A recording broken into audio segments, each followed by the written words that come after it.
Good evening, everyone, and welcome to our Return to Learn Open Forum, Part 2. This is our second. Good evening, everyone, and welcome to our Return to Learn Forum, Part 2. Give us 1 second here.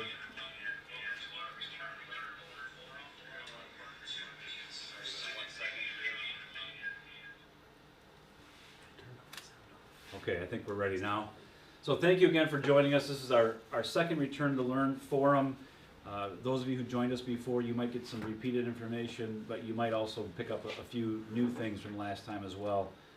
So with us tonight, we have a panel, and we have Scott Williams, who is our Board of Education President, to my left. We have Josh Lucas, who is a 5th grade teacher at Sirline Middle School and is part of our union leadership team, and has also been part of our Return to Learn task force, to my right. And to his right is Phil Stevens, who is our Board of Education Secretary and will be our moderator this evening when we go to the question and answer portion of the meeting. My name is Phil Mikulski. I'm the Superintendent of Schools, and I'm going to go through a PowerPoint presentation to hopefully lay out what our Return to Learn plan is going to look like, and then have an opportunity at the end for questions. So before we really start with the information, I do want to give some thank yous. Thank you to our Return to Learn task force members. We have probably about 25 or so teachers, and then a total of about 36 or 37 people on that task force of administrators and educators. So that's been a great group of educators to work with, and they've really worked really hard at assisting us putting together this plan. We have to make sure we mention our thank yous to our food service personnel, who have worked very hard. Way back in March when we had our first closure, they have not stopped feeding our students during the closure and throughout the summer as well. And for what they're going to be doing, and changing some of the routines and things that they do to provide meals for our students that are free of charge for breakfast, lunch, and dinner. I want to thank our custodial crews for the work that they're about to do, and the disinfecting and all the extra work that they're going to have to put in, and the time that they've put in since we closed.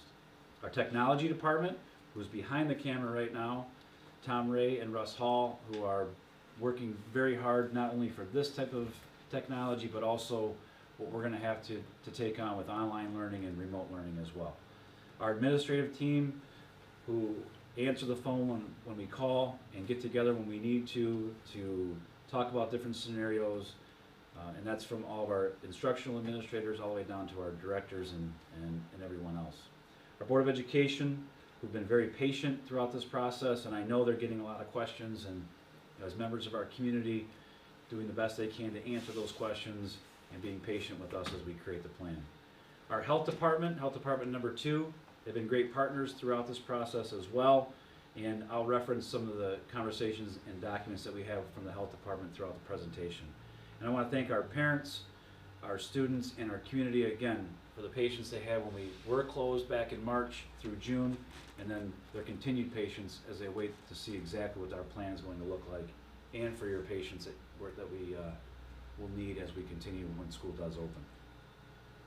So our agenda for tonight, talk about some guiding principles, the phases of learning that we are currently in, and that we are going to hopefully only move up through. Our safety protocols that we have in place, instruction, temporary shifts, virtual learning, scenarios of positive cases, as well as some extracurricular conversations in athletics, and then again, leaving time at the end for questions. So let's start with our guiding principles. When we started putting together this plan, exactly are we going to develop a plan, and what will we use as our principles to guide us through before we finalize that? And how do we ensure that parents have choices if they are not comfortable sending their students to school immediately? How can those choices allow fluid transitions if things are not going well, or if they are, and due to illness and different health risks throughout the school year? How do we support our teachers, our food service workers, bus drivers, and all of our employees with the heavy demands that we know are going to be required in the plan, while also meeting the needs of our families and our community? How do we continue to embrace our vision and mission, which is the school of choice for educational excellence, your future begins here within our plans. We still have to make sure that we meet the needs of our students, offering as many opportunities as we possibly can through our course offerings, and because we are a school of choice in our area as well. And how do the choices that we provide keep students in the district so that we don't impact our state funding, student loss, and recognizing that our per pupil funding is the main source of revenue to operate our school district. And how does our plan fit in with the current pupil accounting manual, which is a very complicated manual? It mandates 180 days of instruction, 1,098 hours of instruction, and 75% of our students being in attendance every day. Quickly covering the phases of learning. Phase 6 is really our ultimate goal, where there's normal schooling with no restrictions. Phase 5, some of the districts to our north are in Phase 5, so you might hear different things, different school districts north of us, how they're operating. But again, they may be in Phase 5 while we still operate in Phase 4. So we're going to continue with safety recommendations when we do move to Phase 5. We'll continue to follow the guidelines regarding washing hands, being diligent about not sending sick children to school, following MHSA guidelines, and monitoring things very closely. During that time, a remote option will still be available for families. Phase 4, which is our current phase, this phase requires that students riding the school bus, attending school and participating or watching extracurricular activities, engage in social distancing, wear face coverings, and regularly wash their hands. I'll talk a lot more about face coverings as we continue. Surfaces and touch points in all facilities and buses will be sanitized per the guidelines, and deep cleaning as much as possible as well. This phase will be the most difficult as we operate both face-to-face instruction with those strict guidelines and as we offer remote learning for those choosing not to attend school face-to-face or that they are unable to.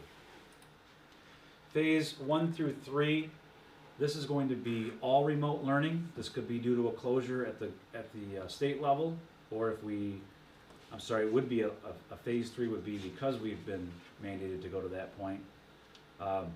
Remote learning in all the buildings, school buildings would be closed to students. That would be similar to what we did in March, but much more rigorous. The expectation is that we continue to provide new learning and that our teachers provide that remote instruction that lines up with the curriculum so that new learning can take place, assessments would take place, grading, etc. So that's a quick overview of the different phases. And I want to talk about safety protocols while we're in Phase 4. And again, I mentioned the health department before. They've been great partners. We've collaborated with them on everything that we're doing in our plan as well. We will continue to align and coordinate with the health department, number 2. Strict cleaning and hygiene protocols, whether at the individual classroom or in common areas or touch points, those will all be in place. Daily self-screening conducted by staff prior to school entry. No visitors that will be allowed in the building. Signage and markings to promote safety protocols and distancing. And face coverings. Face coverings required at all times for all staff, K through 12, and students in grades 6 through 12. Face coverings for all staff and students in grades K through 12 when in common areas. So we break that down. Students in grades kindergarten through 5 will not be required to wear face coverings as long as they are in their classroom. The reason for that is we can cohort those students and keep those students together in their classrooms much more than we can in students in grades 6 through 12, in particular 7 through 12. But all those students, when they're in common areas where they would possibly be mingling with other students, hallways, cafeterias, other areas, would have to wear face coverings. So I hope that that's becoming more and more clear, and it was until 3:30 today when I was notified that there was a new executive order regarding face coverings. This executive order, 2020-164, mandates that all children ages 2 and up, when they're on a school bus, transportation by, in a child care center, or at a camp. So this is very specific to child care organizations and camps for children. So this does not apply to schools, and this is one of the areas that people get frustrated with, because some of these executive orders do contradict what we're doing with school, returning to school in the roadmap, and we understand that. So this executive order actually references MCL 722.111. So I pulled that up. And this is the Act of number 116 of 1973 as amended. So this covers specifically child care, foster homes, child care camps, does not apply to schools. So I wanted to point that out, and again, we talk about how fluid this situation is. This literally happened today, and I've had to change some of the presentation and really dig deeper into that executive order to make sure that we have all the right information. So back to safety protocols. Students in grades K through 5, which I mentioned, cohort model is what we call that, where students stay together. I know that the elementary, they're really working hard on having specials teachers come to the classroom so that we don't have to have those students move throughout the building. Reasonable distancing in classrooms with additional safety precautions, and you notice that the social distancing that we've heard all along is 6 feet. We're going to do the best we can to keep students 6 feet apart. You can imagine the challenge that we will have doing that, just keeping students apart. Students are social, and that's a lot of the things that we do here at school, so it's going to be difficult for us to do that, but it's not impossible. A lot of that is going to depend on how many students move to an online learning environment to determine exactly how many students we'll have in our classrooms. But I know that our teachers are going to work very hard on that social distancing and reasonable distancing as much as we possibly can. We're working very hard on modifying lunch schedules, potentially eating lunch in classrooms instead of the cafeteria, working on recess schedules to keep students in cohorts so that we can minimize the amount of mask wearing, and then also working on our extracurricular programming as well. What will those look like? Exactly what can we offer, knowing the restrictions that we have. School transportation. Some people may not know we have about 60 bus runs because we do a K-8 run and a high school run, morning and afternoon, so that adds up to about 60 runs. So we really don't have the option of splitting our kids up and doing things differently. So face coverings are going to be very important and mandated for all students who ride the school bus. And also we'll have sanitizer on the buses before any students are allowed on. Student screening. You're going to hear some districts that are going to be screening children before they get on the school bus and potentially before they come in the building. We're going to ask for our families and our parents to cooperate with us and check their children before they attend school and give us some assurances that they are not sick, that they did not have a fever, that they did not have any of the symptoms related to COVID, or really any symptoms in sending their kids to school sick. And lastly, the safety protocol would just be being prepared for periodic closures throughout the outbreak. That's an important piece. So in phase 4 and phase 5, we do have 2 learning options for our students. We have face-to-face with the safety restrictions and safety protocols, and we also are going to offer a 100% virtual program. Both of those programs, whether virtual or face-to-face, will really focus on standards-aligned curriculum and instruction. Daily lessons and activities provided by our teachers, whether you're face-to-face or online, and instruction and communication delivered in person via common online platforms with student supports. One of the things that we heard repeatedly when we did close in the fall is that we had multiple platforms that were being communicated with students, and it was difficult for parents to assist and navigate through some of that. So it was very important for us to streamline that and to really narrow that down as much as we possibly can. So continuing in phase 4 and 5, ongoing professional development for our staff, especially when students are learning online, and what best practices we can use when we're social distancing.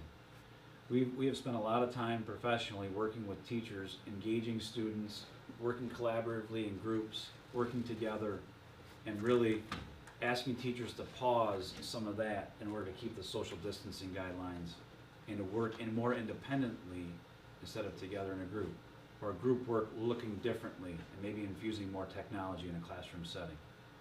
And as we go to more of a virtual or online platform for those students as well. So making sure that we have the proper training for our staff, all of our staff, is very important. We do get a lot of questions about IEPs and 504 plans. And IEPs, those students with special needs, special educations, they have individual education plans. And I know we get a lot of questions about that, and tonight I might even defer some of those questions because they're so individualized. Sue Shepherdson, our Director of Special Education, and all the special ed teachers are prepared to do everything they can to meet the needs in the IEP. I can assure you that. And some of the questions that we have tonight might be very specific to that.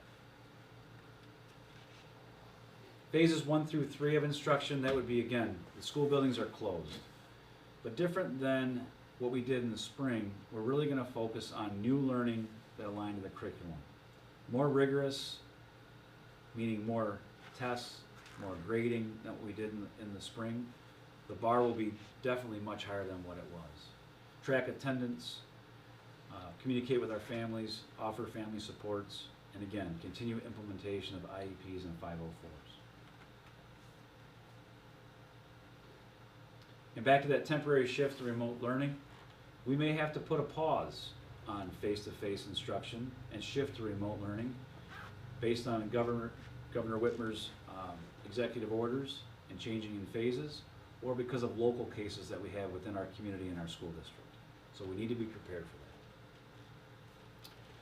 So virtual learning, in particular, those who choose that 100% virtual learning option, which is new this fall, we've not offered a 100% virtual platform for all students in the past. But one thing that we are going to do is offer a common online platform, which would mirror what we're doing in classroom for students who are face-to-face while they are online. And our task force has been great, offering a lot of suggestions and ideas, and those ideas and those suggestions are going to continue in the next 25 days before we start school. But having that mirrored curriculum online and in person, face-to-face, will allow us to have potential shifts back and forth due to illness and due to different family situations. Students will be allowed to participate in athletics and extracurricular activities as long as they are enrolled in our school district and in our system and they meet the academic requirements. Some of those would be MHSAA requirements, and some of those might be just regarding enrollment in academics. The platform that we're going to use, and we're going to have more training for our teachers and eventually for our parents too, is accelerated learning. And that's used as a Canvas platform, which is a very common platform used with different schools and even at the university level. So next I want to talk about scenarios of positive cases of COVID-19. Staff, students, parents, siblings, etc. What happens if a student tests positive for COVID-19? What happens? We will work very closely with our health department if we get a confirmed case of COVID-19. If it's a student, our reaction could be different based on the different grade levels and the different contact that those students have. So a third grader might have the reaction and the response will be different if a third grader tests positive than if a high schooler. Because of the cohort model that we're using in third grade, the contact will be much less than if we had a high school student, say in the 11th grade, who was involved in extracurricular activities, was in the band, and also ran cross country. You can imagine the different contact scenarios for those different groups of students.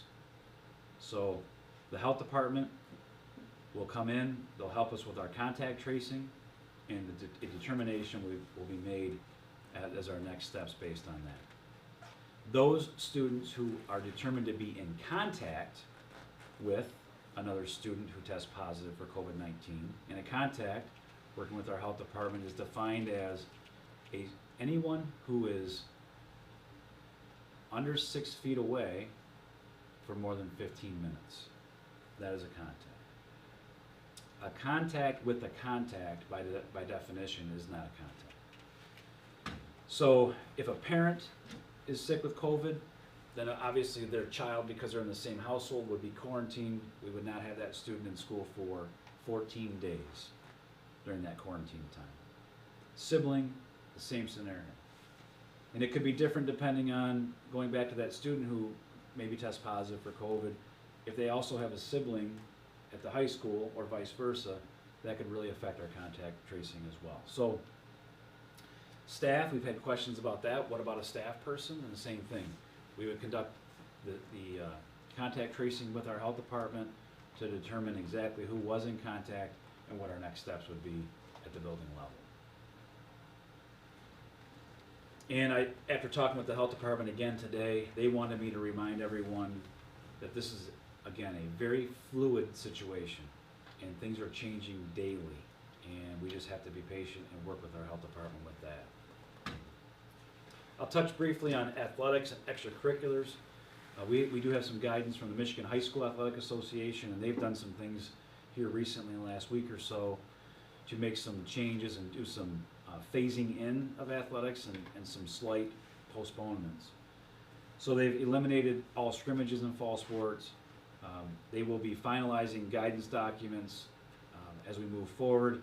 There's new competition limits, the number of teams and individuals, so volleyball, cross country, swimming, no invitationals, no tournaments. They really want to focus on one school playing another school to limit that the number of different students coming from different communities at one time. Cross country and swimming can start practice as scheduled, with the exception of our swimming team, because our pool is closed because we are in phase 4. Soccer and volleyball can start practice as scheduled, but again, because we're in phase 4, our gym is closed, which is having an impact on our volleyball teams. The delay, we have a delay in the start of competitions, with decisions being made on or by August 20th by the MHSA. That's a very fluid situation as well. Football was scheduled to begin, and Mr. Lucas is also on our football staff. We were scheduled to begin August 10th. We still will be on August 10th, but that will still remain conditioning without equipment, and then moving the actual pad, full player pads, the week of August 17th. And again, decisions about competitions will be made on or by August 20th. As far as the other school-based extracurricular programming, that's going to be evaluated on a case-by-case basis, depending on how many students. Are they inside? Are they outside? Can we socially distance? Can students wear masks?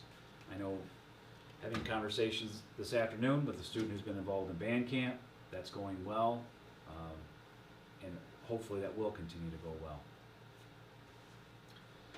So, I'd like to open up for questions right now, and we do have our panel. I will probably answer a lot of the questions, but I might defer back and have people piggyback on different answers that we have. So Mr. Stevens is going to facilitate that for us. So hopefully he can streamline some of your questions and be able to. Yeah, sounds good, Phil. We got a lot of questions coming in. Okay. We're going to go back a little bit. We have just over 230 some folks watching us, so we're going to try to answer all the questions. If we skip you, it's because it's been maybe asked before or something like that. So bear with us. But you know, one of the questions that just come through a little bit earlier was about the younger grades coming into the classrooms, and is that considered a public area? And if it is or isn't, when they're there, not wearing their mask, is a concern. So Right. Yeah, that's just something that there's a couple people asking that. So Right. What do you think about that, Phil? Well, especially with the newest executive order, you know, referring to children ages 2 and up wearing masks, you know, and we have to remember that executive orders that are coming out don't always align with the return to school roadmap. So the roadmap may be different than executive orders, and in particular cases like, yes, are they public spaces? Schools certainly are, but At the same time, the roadmap does allow us to not require masks for children in grades K through 5. So I hope that answers that question. They are public spaces, but we do have a different set of rules as far as the school is concerned. And a follow-up is about, sending their kids in the screening process. So are the parents gonna do a good job? And how is that gonna be, facilitated? As parents send their kids, is there gonna be a process that we're gonna be able to provide to the families for parents to check and, concern there? That's a great question, and we're working with the health department. They have a screener set up for us right now.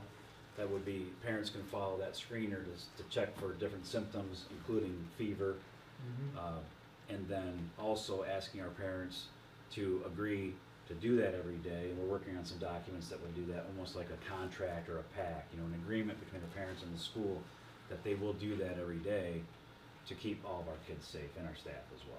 Yeah. So yes, we will have additional guidance for parents so that they're not just out there in the dark.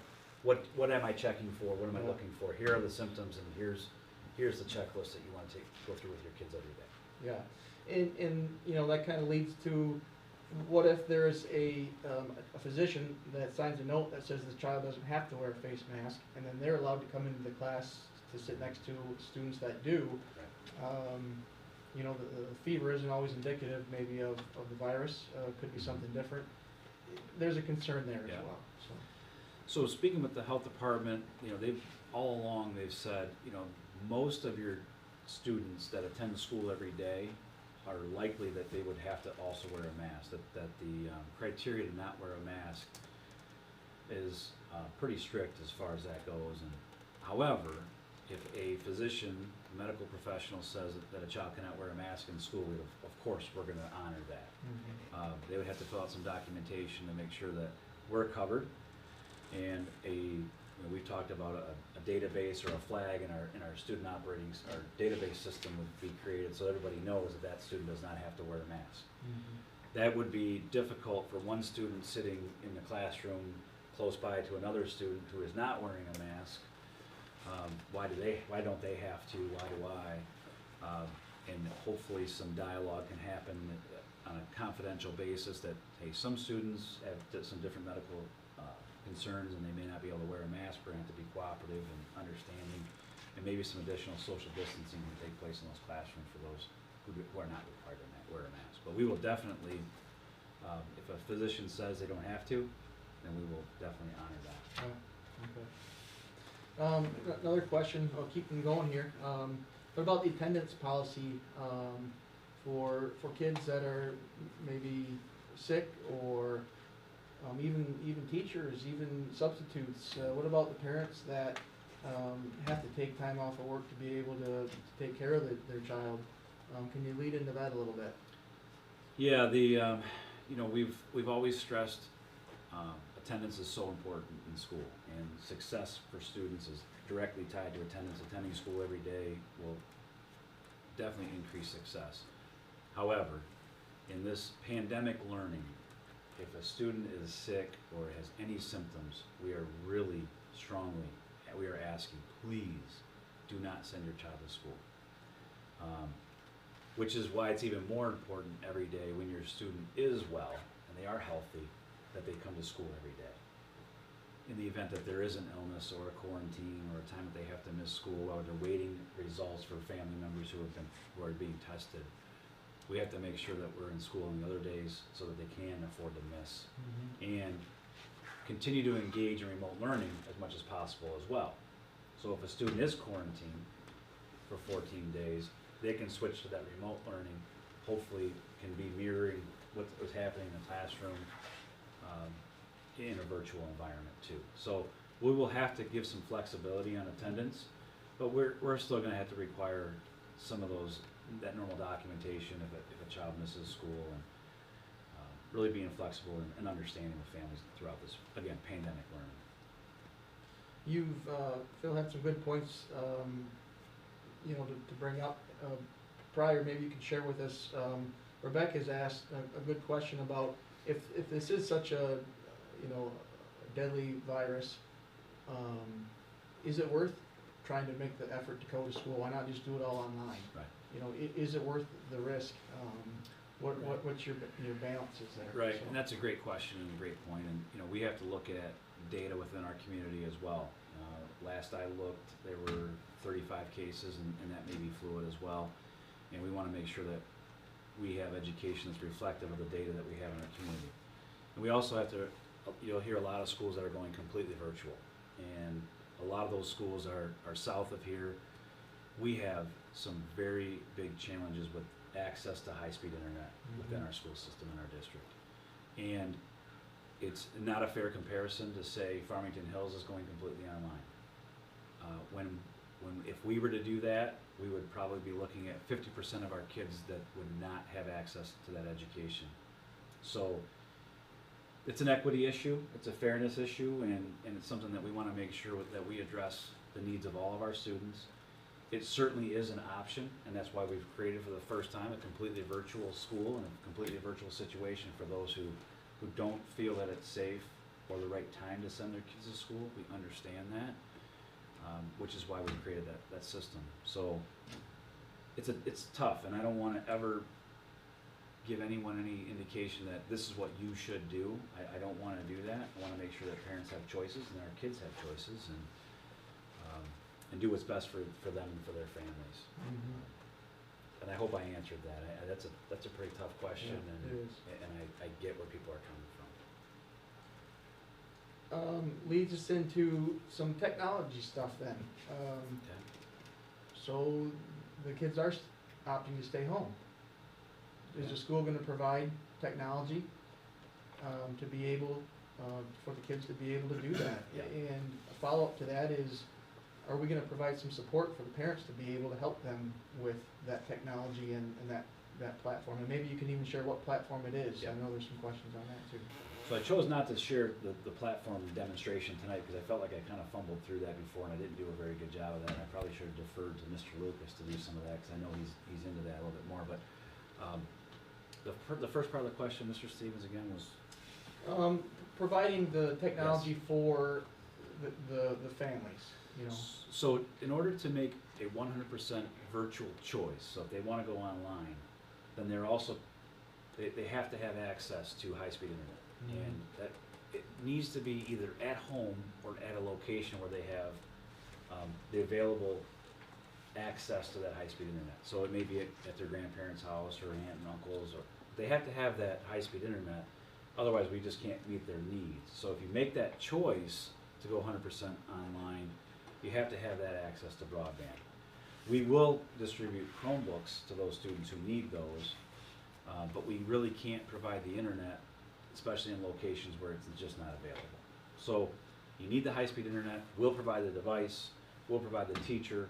We'll provide the instruction. And I don't want to put Mr. Lucas on the spot, but maybe this is a time where you can talk about what we see as that vision of what an online learner might look like versus a face-to-face, if you're comfortable doing that. Sure. I guess there's a lot to that, but overall, as teachers, we'll find if your student is an online student, it's nearly impossible to work with them if they don't have internet in that way. So I echo what you're saying. It'd be really a wise choice to have that access if you choose the online, just for the support that you're going to get. If you choose online, a teacher is still going to be accessible and is still going to be somebody that is there to guide the student through what that looks like exactly. We are working through those details as far as our schedule at school and how the online learning fits into that. And are you wanting me to speak to the kinds of learners that benefit from either of those, or? Not necessarily. Okay. I think that really does a good job of summarizing what that might look like in a classroom or an online platform too. Maybe there'll be more questions about that. And there is about maybe, does the student have to log in at the same time as the class is going on, or is the material somehow downloaded to them that they can do that class on their own time, maybe not at the same time? That's a lot of concern there is Well, do you watch them on a YouTube channel? You log into the platform, and can you participate with the class at that, you know, at that level? Yes, yes, and yes, I hope. Yeah. Or no, and sometimes a maybe. Yeah. Those are bad answers. I guess I would say some of the questions I saw are referring to if the online learner can just live stream into the classroom. I would say that is probably at times maybe, but in short stints, this curriculum is sort of meant to be. We're gonna mirror it in the classroom, you know, and what they're doing online. But that doesn't mean that it can be delivered in that same way and supported from somebody that's at home or wherever you might go to access the internet, the same as it would be in the classroom, as far as supporting an individual student or a group of students, or however, you know, we need to help any of the kids. I think what we've said is there's an opportunity to be self-paced through the curriculum, because the software platform itself really drives the instruction and it's being mirrored at the school, but they have the instructor face-to-face, where the software program at home is really going to drive that instruction. But we have had suggestions from people on the task force that are there days where a student who's engaged in online learning at home could just, in order to interact with classmates and with their teacher, could they Zoom in or use Google Meets or a YouTube channel? And I think those would be great opportunities to engage and to build those relationships with the students who are also at home. But really that software program really driving the teaching portion of that, the instructional portion of that. And then I think there's some questions about, you know, can we get help and what kind of supports? And we're really looking at, you know, we provide supports for students who are in a face-to-face environment through our interventionists. And what we would hope to be able to do is to take those interventionists and also have them help students who are learning in a 100% virtual platform as well. And whether we redeploy teachers to do that, to serve in that capacity based on the numbers of students that sign up, or if they can do that within their normal routines and jobs, that's going to determine on how many students we actually have sign up online. You know, with it being online, what are some other options for families? Because what happens if we go totally shut down, and they're just 50% of our families don't have a good, strong internet. What are you going to do? Is the school going to still be able to provide that education? Are we going to make them go to school parking lots, to some other campuses where we know that there's going to be internet able to be provided to the families? So, you know, that's a really possible scenario. It is. You know? It is. A closure is a very possible scenario for sure. And the two guys that are behind the camera, they're the ones who are really going to have to work really hard to deploy some devices, meaning we need to get the technology in the students' hands so that they can go home for a period of time and learn, whether that be completely online and doing the accelerated learning program self-paced because they have high-speed internet, or what we just refer to as remote learning, meaning the teachers are going to have to now start sending things home for those students who don't have access to high-speed internet. We've purchased 2,500 flash drives so that we can limit the number of papers that are going back and forth, so that we can download to those flash drives, and then the Chromebooks that the students have at home would be able to download that, work on the different assignments, view lectures, access different materials that the teachers can send home, complete those, save those, and then instead of taking papers back and forth, they're exchanging a flash drive. And again, these are new things that we're developing and trying to improve what we did last spring, but that will be phase 3, the instruction. How does a teacher continue to provide new learning and new curriculum in a remote situation when not all students have access to the internet? And how are you being fair and equitable for all of those students? Yeah. And we have different areas within our communities that just don't have the access, and then we also have families that because of different challenges may or may not have access to the internet as well. So we have to make sure that that we're as fair as we possibly can. And what about students with IEPs? How are we going to meet the needs of IEPs while we're in a mandated remote learning situation. Believe me, we hear those questions, and we're developing answers every day based on that feedback from the task force, and then as teachers are now learning more about this, how are they going to also get involved? You know, for the online families, how do you count their class hours? How many hours do they have to be in front of a screen to be able to count as a day at school? The rules really do change when you become a 100% virtual learner. There's a completely different pupil accounting process that we're going to have to make sure that we follow very strictly. I will tell you that in order to succeed in an online environment, that you're going to have to spend close to, and sometimes maybe even more hours than what you would normally spend in a classroom. And that remote learning, that virtual learning will not look like what it did back in the spring. The curriculum is much more rigorous, there will be grades, and it really takes a lot of discipline from our students, and then also for our younger students, their parents as well. It will not be easy, it will be a challenge, but we want to make sure that we provide the supports to make that happen. Different will be, if I'm working on an independent individual basis at home at 1 o'clock and I have a question, I won't be able to have access to Mr. Lucas right then.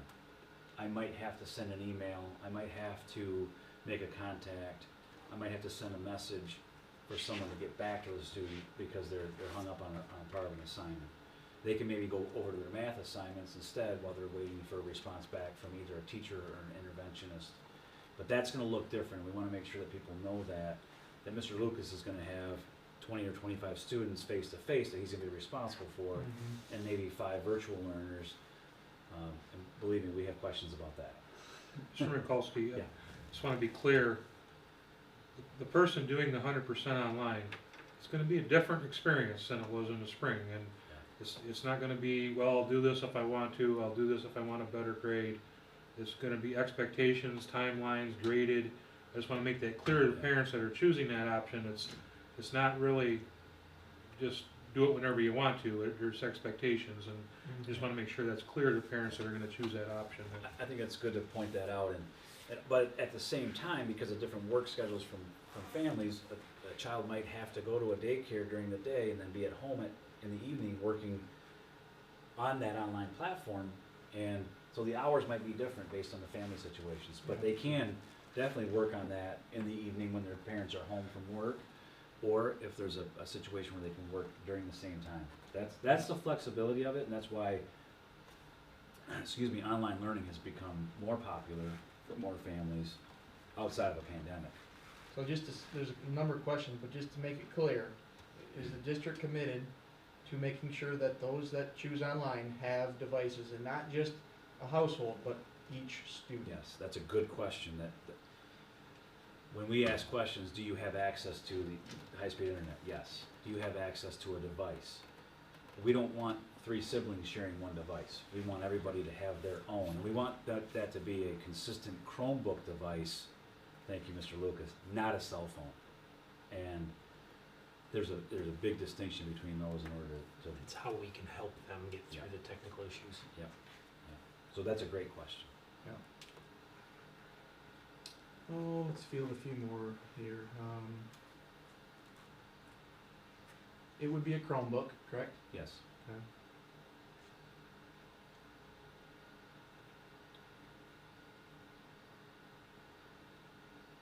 Mr. Mikulski, maybe I can ask a question right now. Well, the parents that are choosing the online version and decide they want to try that, then they decide they want to come back to the building itself, we're going to be able to do that, right? Yes. But is that only if they're using our online program, or is that if they're using their own homeschool program? Is that acceptable? And I just want to clear that up. The best transition would be if they were using our online platform to be able to transition back to a classroom setting because of that mirroring that we're going to be doing. If a student starts in a different K-12 virtual academy of some kind, we would still welcome them back to our school district because we wanna make sure that we serve our But students. that curriculum doesn't necessarily line up with the ones Right, that are being taught in the class. right, Right now, the way we are planning it is everybody online is learning the same thing every week as the people that are in the building, right, correct? that's correct.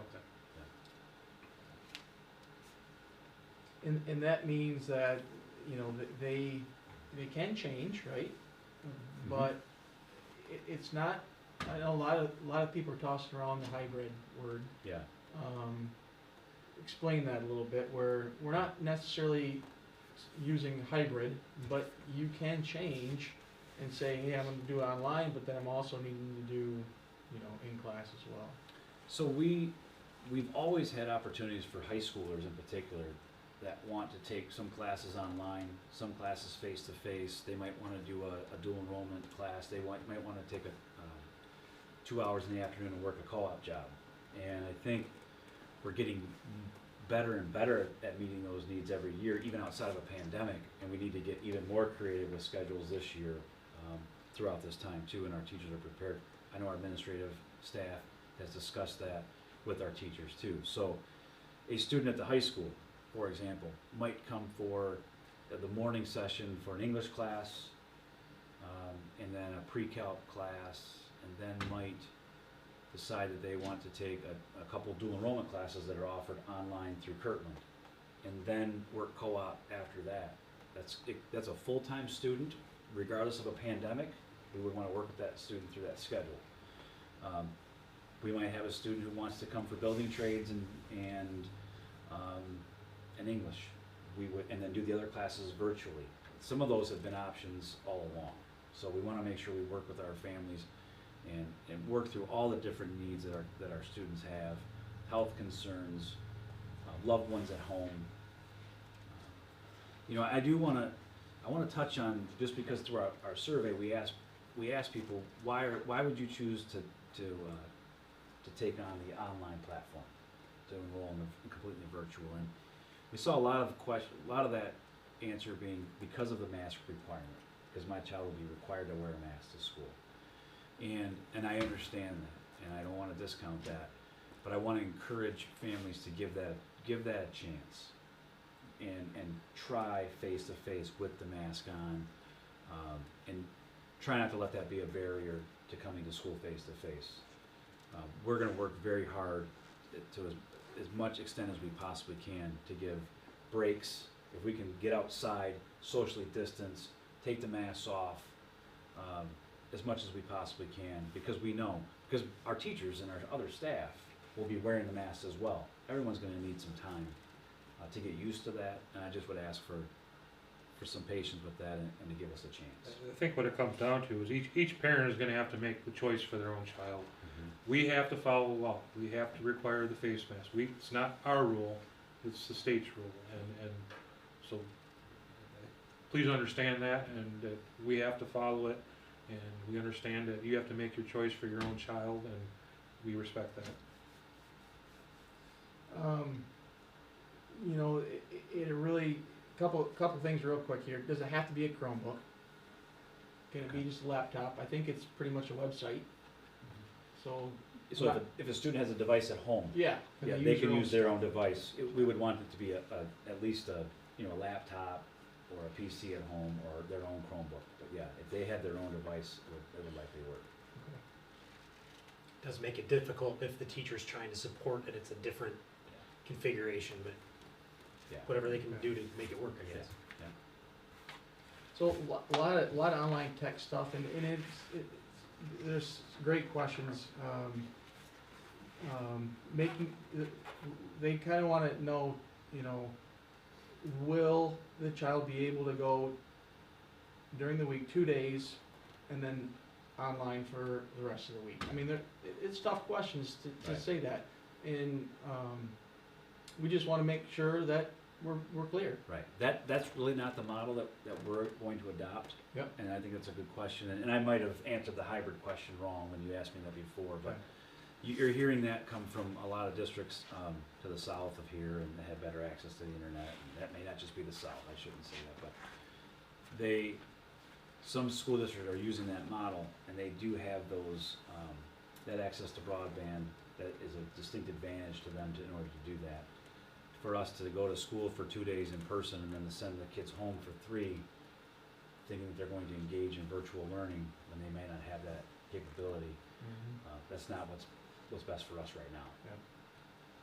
Let's talk a little bit more about some of the students that have a harder time wearing masks and some of the IEP regulations and things of that nature. Well, the good news is our teachers have a lot of training in dealing with students who, and you're probably watching me, I'm messing with my pen, I probably touched my face 2 dozen times, but working with students to not fidget with their masks and and the different items too, and not to share different things in school, and those are going to be things that we're going to continue to work on. What about a student who refuses to wear their mask?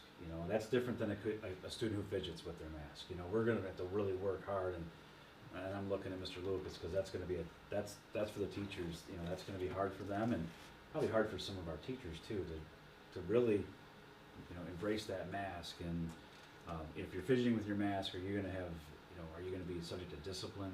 That's different than just refusing. And we've had that question. What about students who refuse to wear a mask? We would compare that to any other rule that we have at school, whether that be tardies or dress code or anything else. That refusal would be documented, discipline, and eventually working with families and working with parents. A student who just continues to refuse to wear a mask might be just asked to go to remote learning because they can't comply. And I don't mean to downplay that. I know that there's going to be some of those scenarios, but we hope that people will just cooperate and work with us. Is there certain situations where if they do online, where they would have to at least come to take certain testing things here at school and kind of follow up to that? Is there any scenario where they could maybe meet a teacher, whether here or at another location, one-on-one, to be able to do certain things if necessary? If they choose the 100% virtual, that's likely going to be a virtual distance learning exclusively to distance. So the chances of a teacher meeting off-site is probably not going to happen. An interventionist getting involved and assisting, maybe we could see some additional help being that way, but not likely would there be a requirement to come on campus, nor would there be a requirement for a teacher to visit the student at home.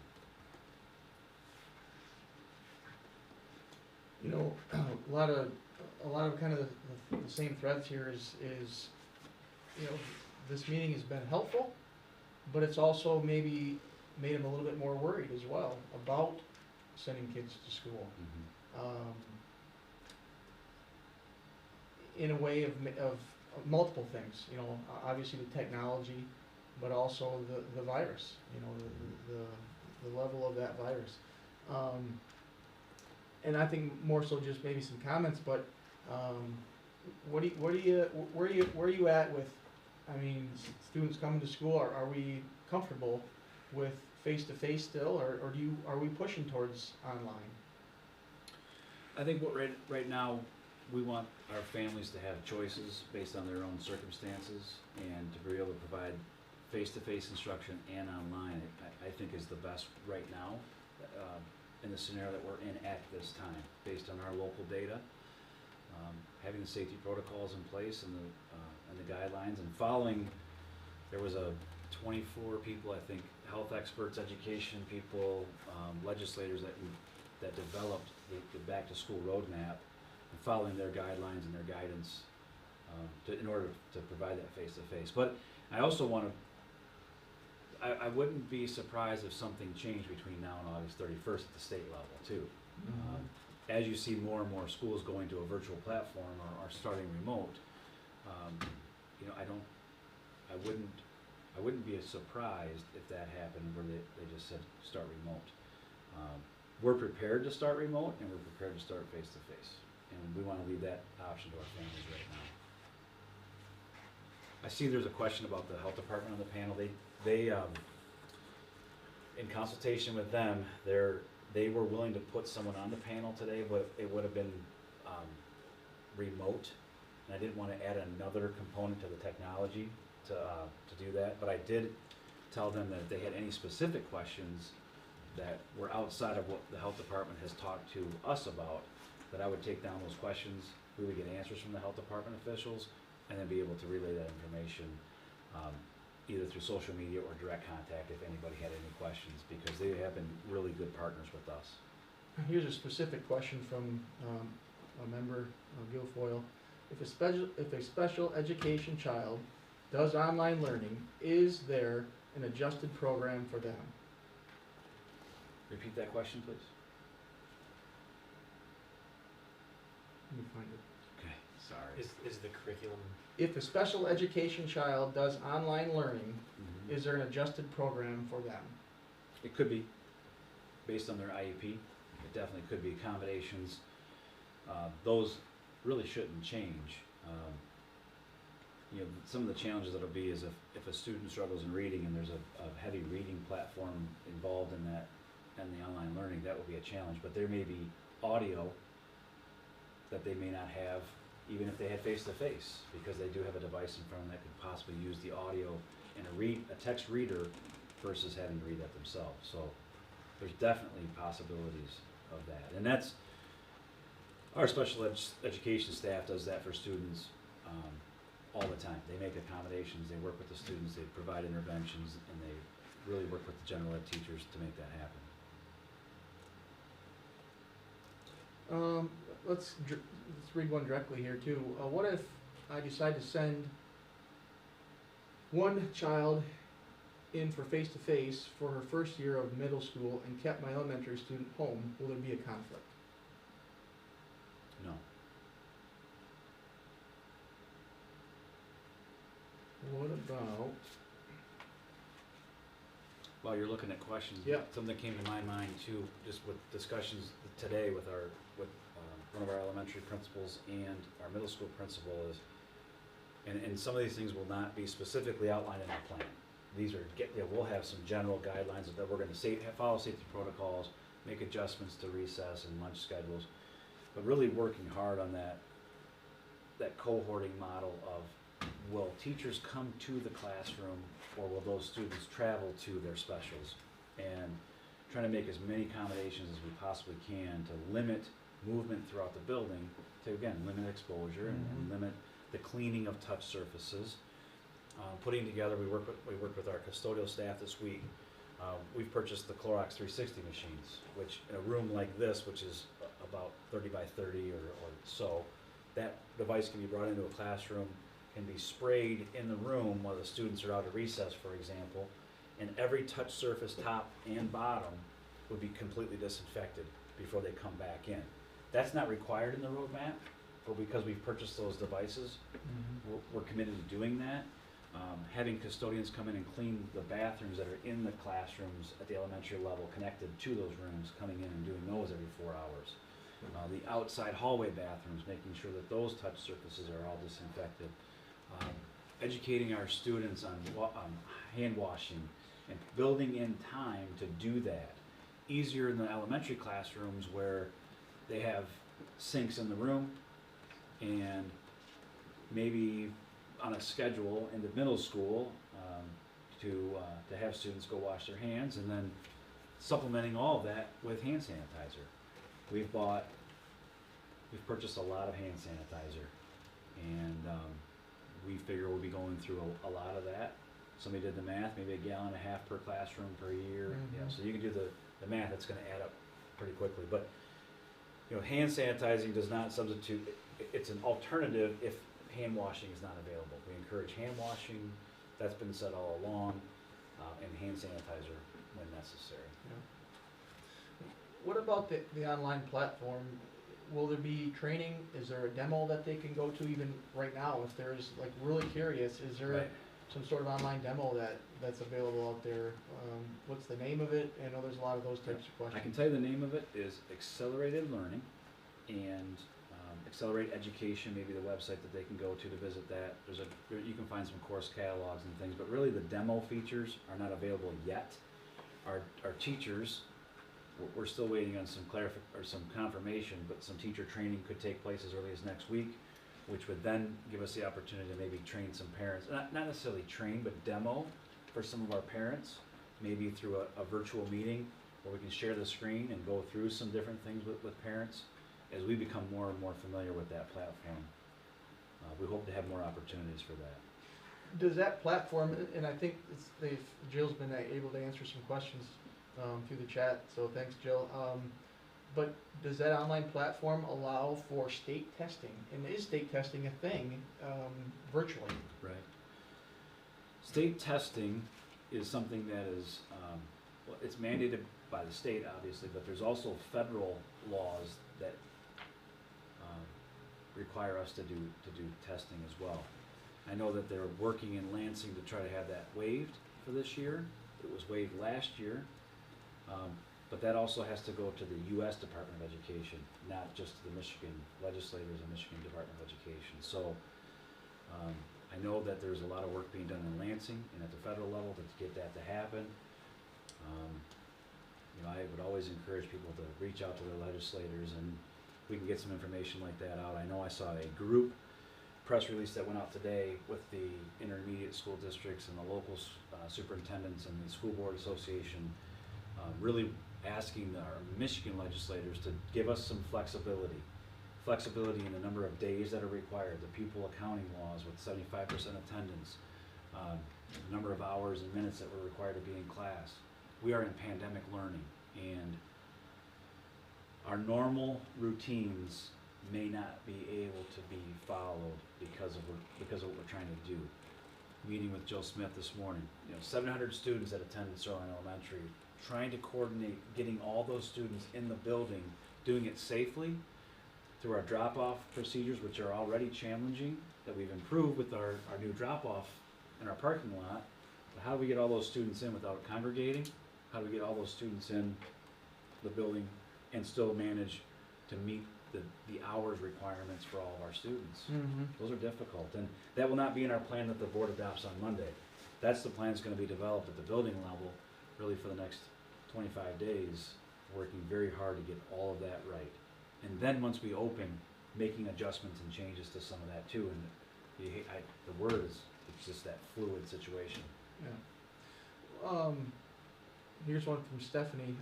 Will online students be assigned to a teacher? Yes. And I think maybe she means does that mean that there'll be separate online teachers and separate in-class teachers?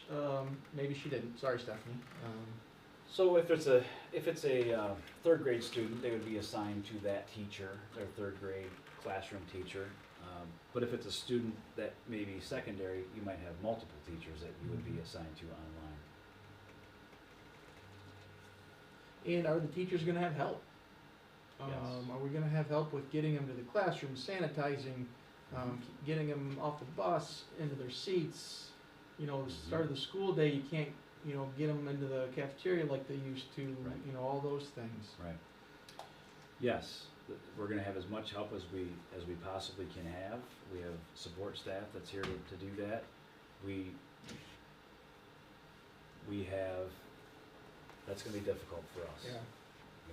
And that plan is in the works, and students moving out to the buses. We have to do it safely always, and then we have to do it now with social distancing and wearing masks and not allowing visitors in the buildings and not allowing students to congregate in common areas, redefining and redesigning how we do that to provide that safe environment for kids. And I don't want to tell anybody that we don't know. I want to say to everybody we're working on that part, and it's a work in progress. What about supplies? Are we worried about running out of hand sanitizer, Clorox wipes, hand washing stations?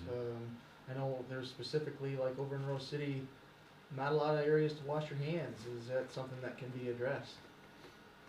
We have the facilities to accommodate the hand washing, especially if we put people on a schedule or kids on a schedule. The supplies, right now, we can get the supplies. We can get surgical masks, we can get hand sanitizer, we can get the disinfecting materials. But again, that's right now. We hope that will continue to be available, but I think we're seeing shortages in all kinds of other areas and material outside of education, outside of sanitation, so. Mask drive also. Oh, and we do have a mass drive that's going also right now. We're trying to collect 3,000 cloth masks, face coverings for our students, to accommodate those students who don't have masks or may forget. 3,000 so that we can have a washing routine and having those. And Mr. Lucas's wife, Charlotte, is spearheading that, and I know there's some quilters that are working probably right now as they're listening to this on that, and a lot of people that are pitching in. We figure if 5 students on every bus run forget or lose their mask, that'd be 300 masks a day that we would need. So the surgical masks, if you go to some stores right now, they'll hand you a mask if you don't have one. Mm-hmm. If it's 300 a day, that's just going to add up and up and up. So if we get some cooperation and some help with that donation, that we would appreciate that. And even if we had to pay for the material, if somebody's willing to put in the labor, we would certainly appreciate that. So we have those masks for our kids, and they're making child sizes and they're making adult, and it's a huge endeavor. Really. From Jenny, will August 31st be the start date for both face-to-face and virtual? Great question, yes. And earlier today, we had a question about kindergarten. And we had some lengthy conversations today with Ms. Smith about kindergarten. And we have always done a phase-in kindergarten program where not all the students show up at one time. And we're working on some of the details on that. There's always been a parent component of that too. The parents come in, they can see the bus and all kinds of different things. We're going to modify some of that, but we're going to try to provide as much as we can support for those parents who are bringing their children to school for the first time. Maybe some virtual opportunities as well as some face-to-face things outside, but really trying to limit the visitors in the building, but also accommodating the parents and those kids that are going to be coming to our buildings for the first time, especially as kindergartners. So if that's the deal, when do these online students get their logins, and when will they know their teachers? We're working on developing that right now. That we did the survey last week to determine how many. We need to finalize that number. There would have to be an enrollment process to get going on the virtual learning platform. Once that's started, then we would get usernames and passwords. And the good news is Accelerated Learning also works very closely with our new student database system, so some of that will be seamless. We're going to work on those things. Our building's open next week on Monday, where our secretaries are back in the buildings, our administrators are back in the buildings, so we can start working on some of that, on those details. We don't have a lot of time, so it's going to be coming fast. We had a question about orientations, and Okay. Yeah, I saw that. I don't know if it was in advance or if I had a question, some Yeah. people emailing. Maybe it was even last week. Our traditional student orientations are going to be more difficult than they have been in the past. Right now with limitations and what we can do. So we're working on some of those things. Some of those things may be more virtual than they have been in the past, and some of them may be even more individualized than they have been in the past, to try to get our students into the buildings and to see. And we're doing some really creative things in other districts too, with virtual tours. And we've done some of that already at the middle school. Those were great videos that our teachers produced. But we're going to need to do more of that, because we want to make sure our students are welcomed to the buildings and are comfortable. And orientation might look different. It may be on the actual first day of school, or it may be before school starts. We've talked about open houses and, with the regulations and allowing visitors in the building. Is that something that we want to do? And we're going to continue to communicate. And I know people are anxious and they want to know what's going on. And I want to assure people that we are working on all these different scenarios. And then when I get emails and I get questions, that helps us, because it's things that we may not have started to plan yet, that we know, okay, we have parents who are asking these questions and we want to get some information out, but we're working on all those different scenarios. Is there a timeline where you have to make a decision in person? There will be ultimately a timeline, and hopefully working with the other ISD that's going to be helping us with the accelerated learning, we'll know what it takes to sign up for that. But working with our course schedules too, to make sure that we have enough time for teachers to plan and for that professional development too. So there will be a deadline, we just haven't determined that yet. What's, just maybe a quick one here, and then I can look for another one. What if the student removes their mask, fiddles with it? Is there penalties? Are the teachers gonna be able to enforce certain restrictions, rules? Especially kindergartners and, Yeah. Elementary. So what's good right now is that the elementary students are only gonna be required to wear those in common areas, versus the older kids who will be wearing those throughout the time that they're in school. And again, teaching them and being patient with students as they go through that mask process. It's gonna be new, and we're gonna have to work with them on that. We do have some hands-free faucets already. I've seen some stuff about that, and we're installing some hands-free flush devices in the restrooms as well, and trying to get as much of that done as we can. We are working on some of those things. Here's one from Angela about other cities are in phase 5 or 6, and that can go to school and play sports, and we're not. How does that? So we have north of here that are in phase 5, including the Upper Peninsula as well. Yeah, and their guidelines from the MHSA are much different than ours. They can be in their gyms practicing right now. They can be in their pools. They can be doing different drills and activities with the social distancing guidelines, and that's difficult for us. And that's why we're waiting to see what the MHSA comes out with on or before August 20th for guidance as far as, will things be postponed because of that inequity right now, that fairness equation that has to be answered. How is that fair if they can and we can't? And what if your opponents are all in phase 5 right now, which I think all but one maybe are, maybe? Yeah, 1 or 2. So if for football, for other programs, being we not in a league and how that works, and cross country and swimming being so heavy on invitationals, how that's going to look, and modifying our schedules, and just being in that pause pattern right now, and trying to work through all that.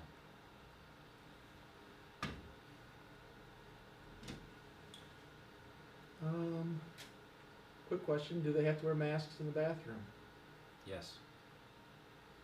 Well, in a bathroom in a common area, yes. Elementary classrooms often have bathrooms Okay. attached, so they would not have to there. What about those that are not going to be successful at school with these circumstances, also not going to be successful at home? Either way, it seems like it's kind of going to be hard for them. It's just so different, It is. you know. Yeah, and we recognize that, and we've got some very talented teachers and some great interventionists, and they're willing to work very hard to make sure that all of our students are successful all the time, inside of a pandemic or out. So working with families and working with kids and trying to be as understanding as we possibly can. And I know Mr. Lucas talks about it a lot. It's those relationships that we build with our students and trying to engage as much as we can, and pandemic or not, it's going to be a challenge. We learned a lot in the spring. Mm-hmm. We learned a lot about how to respond to the struggling online learner, whatever that might look like. And we're gonna have even more support this go round. Is the online platform similar to the E2020? I don't know what that is. E2020 is an online platform that we currently use, especially at the high school level, some credit recovery, some independent learning. I'm not familiar with E2020. I've not been in that in a very long time, so I'm assuming that there are some similarities, but I don't know specifically. Okay. And I'm sorry if we skipped over certain ones. There's so many great questions. What else can you add, Josh? I know that, I guess what Mr. I, Williams? Thanks, Mr. Stevens. I would just say that so far in the district, whether it's extracurriculars, I'm just really impressed at how the people in charge, whether it be coaches, whether it be teachers already, are really working to do this the best we can and as adhere to as many of the pieces to the plans that we're developing as possible. To me, it adds confidence even for my own kid.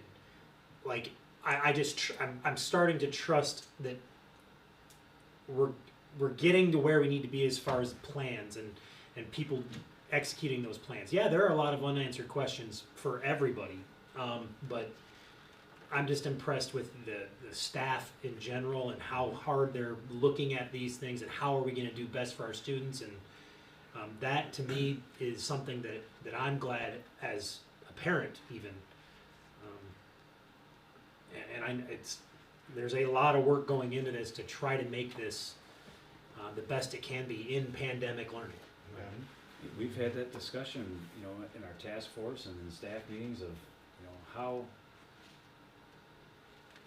we have this curriculum that we've invested in, all this time and professional development, and we're asking teachers in some cases to pause some of that and go a different direction to meet the needs of our students and all students face-to-face and virtual, and it's hard to do, and we have passionate educators who are concerned about their kids' health and learning, and I'm impressed too, Josh. We've asked for help, and teachers have stepped up, and they've said we can do this, and of course we have teachers who have concerns as well, and that's understandable. We're getting here about an hour and 20 into it, but here's a good one. Maybe we can kind of answer some real life scenarios here. This is for from Mr. Leslie. Williams. For Mr. Williams. Yeah. So, what's the day in the life of an elementary student look like? Same thing with middle schooler. Same thing maybe with the high schooler. What's it going to look like? And For a virtual student or face-to-face? well, let's answer them both. What's it gonna look like? Moving from room to room, teachers coming into the room. What about lockers? What about all those day-to-day things? Right. I don't know if that's even answerable. Well, some of it isn't, and I need to do a better job of saying we don't have that finalized yet. But I know that an elementary student is going to arrive in school, go to their classroom with as little interaction with other students as possible. They'll be wearing a mask when they enter the building. They'll go to their classroom. They'll take their mask off.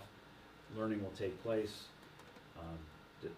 Procedures for disinfecting the classrooms and hygiene lessons will take place, as well as normal instruction. Students will have lunch in their classroom. Students will go outside for recess.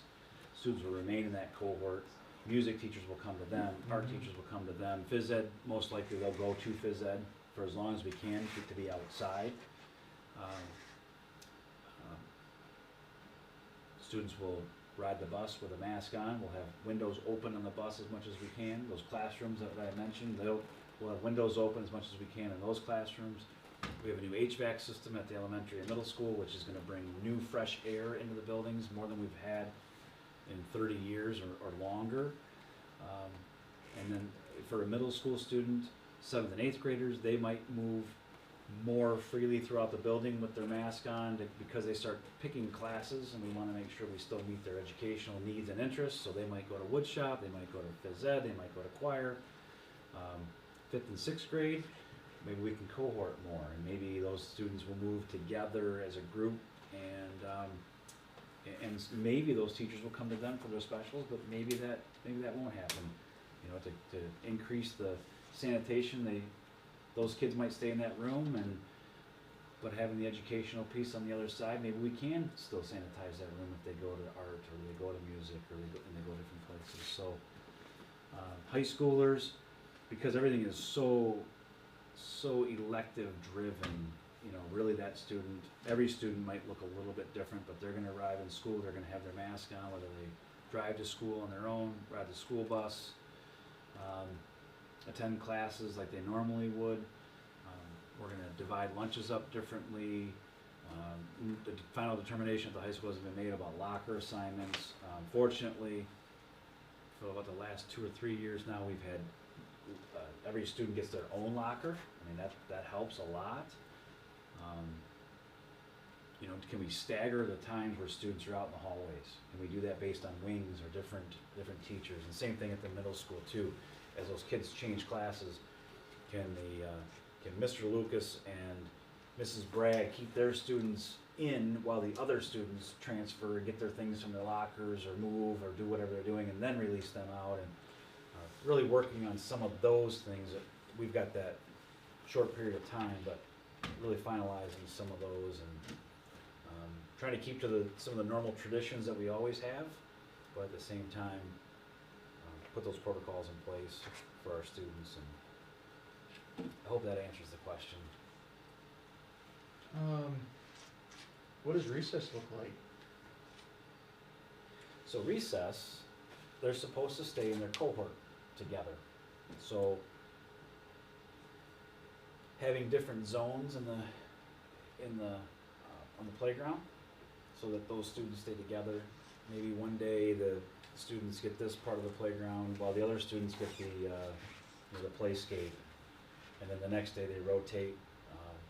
That's kind of the vision of that, but those students staying together during recess. Yeah. Outside, as long as it's not raining, snowing. So if a child gets sick with COVID, are they gonna have extra days excused? Yes.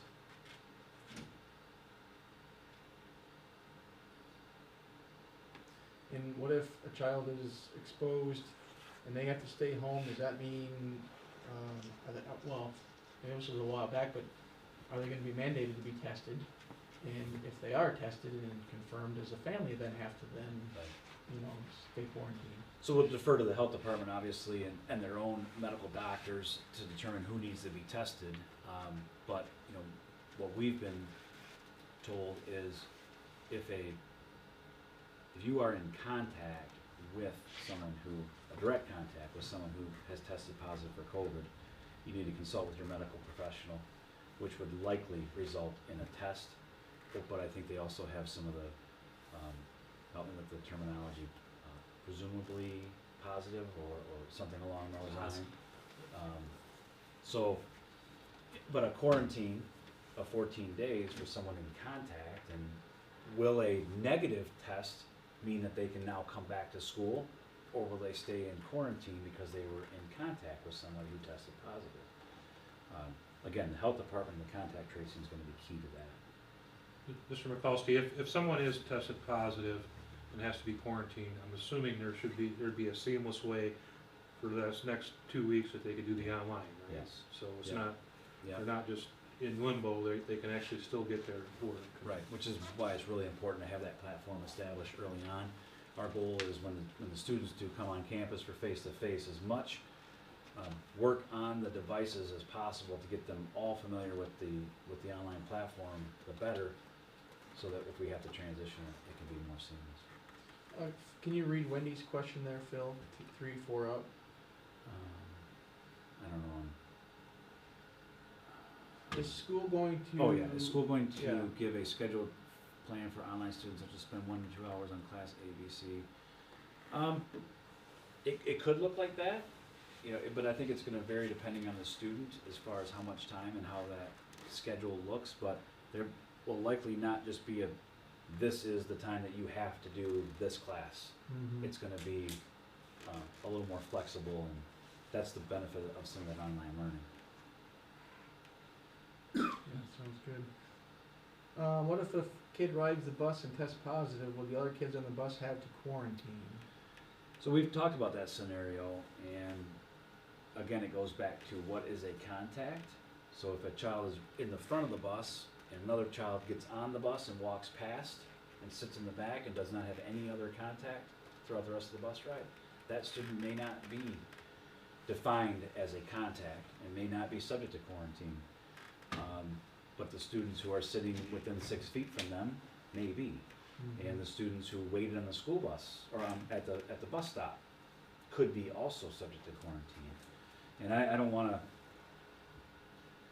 We're going to really rely heavily on our health department if we have a positive case. I want everybody to know that these are not determinations that but the superintendent of schools are gonna make, well, yeah, that sounds like a contact, and absolutely not. That will be a very structured process of getting a hold of the health department and making sure that they work very closely with us. And there's some documentation and some forms that, you know, once there's a potential exposure or a contact, that people start writing in, where have they been, who have they been in contact with, what locations, and they're getting better and better at that too, but they're gonna need our help too.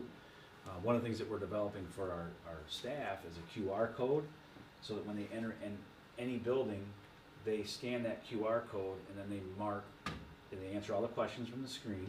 And that also helps us with tracing, so that if they say, okay, there was a exposure at the middle school, and Mr. Mikulski wasn't at the middle school because we have a list of everybody who entered that building, from our staff that moved back and forth from high school to middle school, or middle school to elementary too. So we're working on that QR code for our adults and for our staff to help us with that.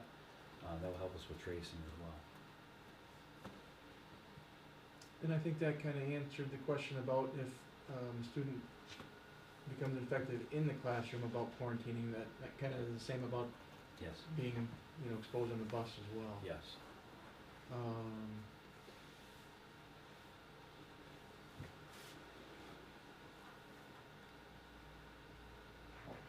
Oh, there's just so many on here. I guess I can keep going through them. I know there's a big concern if there's maybe some questions that didn't get answered. Is there a way that they can submit these specific questions if I'm skipping over them? Yep. And I'll take it. I have broad shoulders, so if you're getting mad at somebody, get mad at me, I guess. I'm not intentionally skipping over anything. There's just so many coming through here. So Karen had one that I guess we skipped over, and I apologize. Wasn't intentional.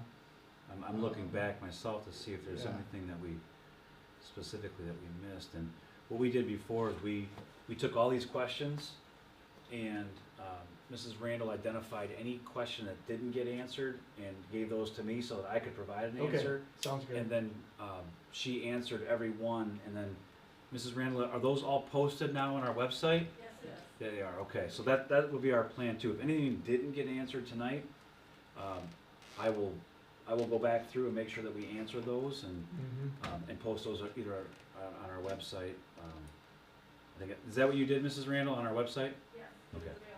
Thank you.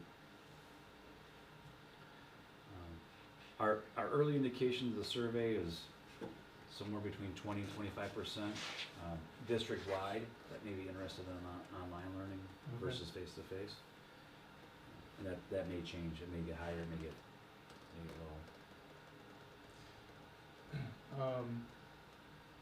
Patrick has a question. He's just curious.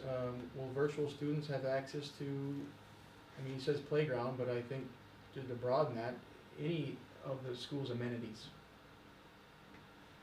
Extracurriculars for sure, but during the school day, it'd be difficult to provide any type of appropriate supervision for a child to come in. And then also with the protocols that we're putting in and keeping students cohorted, we really wouldn't want another student to come in and potentially break up that cohort in any way. But it would be very, we want them to work with the principal on what kind of scenarios they might have in mind. Okay.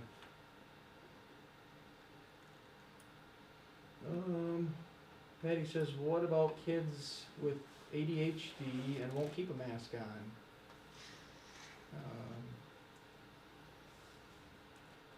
It'll be difficult. Yeah. ADHD, I believe medical personnel can work with those families if that's something that needs to be accommodated too. Best we can. Yeah, we'll do the best we can. Will they be eating their lunch in the classrooms? Elementary students will, yes. And we talked about that in our first meeting too, about the middle school, with having additional space now that the kitchen remodel has been done, having an extra space in the middle school, and it sounds like Mrs. Tuttle has even got additional tables too to try to separate those students as much as we can for the distancing component of that, to be able to utilize the cafeteria at the middle school. And those students already eat by grade level. Okay. Here's a good question from Holly. will the bus drivers have to keep track of which child sits in which seat on the bus in case of an exposure and being able to backtrack? That's a good question, actually a good suggestion. Do we go to assigned seating to make sure that we can track that? We do have cameras that would assist us with some of that on the bus as well, that we can go back and watch video in case of an exposure. But assigned seats might be a good idea. Yeah. Even those virtual students, like we did, hot breakfasts and lunches provided, some form or fashion? Yes, Janice had mentioned that if a student chooses an online option, that we would still accommodate meals. They would likely have to come pick them up in some process. We wouldn't deliver those meals, but they could have those meals accessible to those students, Okay. yes. Great question. I'm glad that somebody brought that up. So I know we were gonna try to keep to 90 minutes, Mr. Stevens. I don't know if Sure, there's any sure. more Oh, they're big hitters that we wanna Yeah, I mean, I guess if they filled out the survey, I guess when do these final decisions have to be made? I know I brought that up before, but I know people are curious. Yeah, they are, and I know that, and, school starts August 31st, we wanna give everybody ample time to make a choice that is right for them, and, you know, our return to learn plan will also be posted on our website when it is finalized. We wanna give people an opportunity to see those details that are outlined there, ask more questions, and contact the school, and maybe put together some demonstrations of what the online learning platform might look like, and Yeah. so I don't have a sense of urgency. You have to make up your mind by next week. I don't see that happening, because I just don't think that would be fair to people. Especially when we have potential for professional development next week for some of our teachers to get a sneak peek at that. So just stay tuned with that, and that'll be great. There's a potential, yeah. we could, by August 31st, be in phase 5, Right? we're back in phase 3, so it's kinda like every day, you know, something else could happen, and phase 5, for the plan, is a little different procedure than phase 4. Phil's always said, phase 4 is the kind of the toughest one to accommodate everybody, and that's unfortunately where we're at. So last thing, families wanna know, are we gonna have another, forum or any other virtual meetings that families can, do before we start school again? We may, you know, really depending on how this transitions in the next few weeks, and if we have a lot of questions about the online, we might have one that's just dedicated to people who wanna see the online demo. We might have more questions about this. If we change from one phase to another, we might have to do that. You know, really answering these questions and posting them online, you know, unless there's a drastic change in some of the answers, we're hitting a lot of these pieces that people can refer back to. Yeah. Sounds good. Well, thank you for being on the panel. Thanks for moderating. Mr. Stevens, that was great. Mr. Williams, thank you. Tech guys, thanks. And thanks for everybody who signed in and asked all the questions. We really, again, please be patient with us, and we'll have more and more answers as this progresses. So thank you, and everybody have a great night.